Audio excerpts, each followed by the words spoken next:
फाल्गुन मास के कृष्ण पक्ष की विजया एकादशी का महात्म्य। युधिष्ठिर ने पूछा, हे वासुदेव, फाल्गुन के कृष्ण पक्ष में किस नाम की एकादशी होती है और उसका व्रत करने की विधि क्या है? कृपा करके बताइए।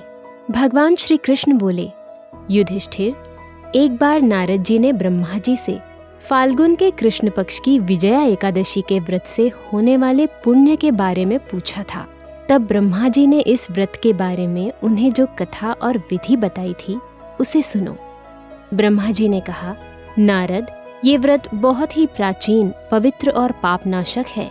ये एकादशी राजाओं को विजय प्रदान करती है, इसमें तनिक भी संदेह नहीं है।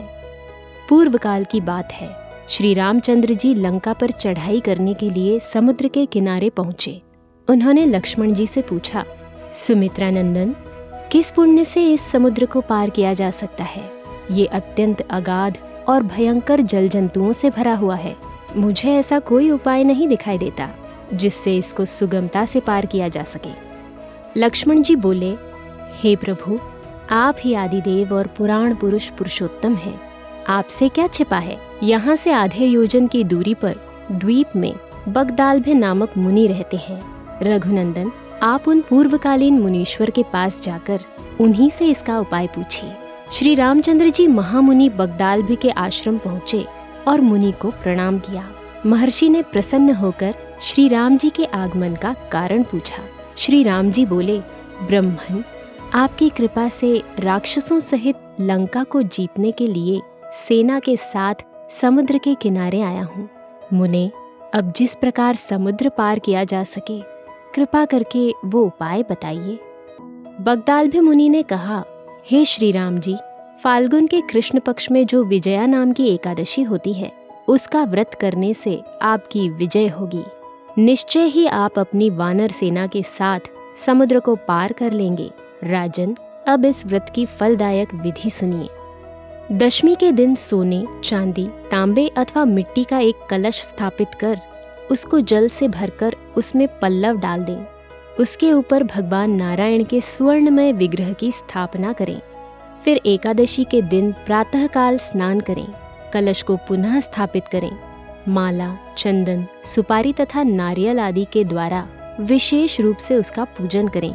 कलश के ऊपर सप्तधान्य अर्थात गेहूं, जौ, चावल, मूंग, चना, उड़द और तिल रखें।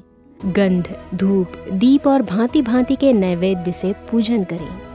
कलश के सामने बैठकर उत्तम कथा वार्ता आदि के द्वारा सारा दिन व्यतीत करें और रात में भी वहां जागरण करें।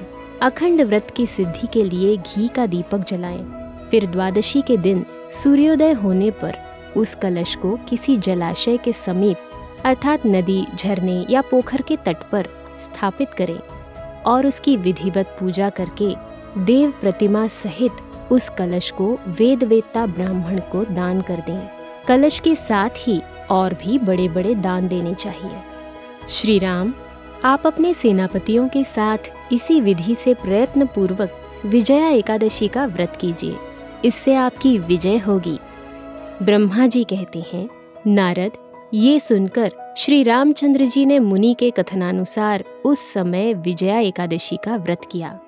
उस व्रत को करने से श्री रामचंद्र जी सुगमता से सेना सहित समुद्र पार कर गए और विजयी हुए।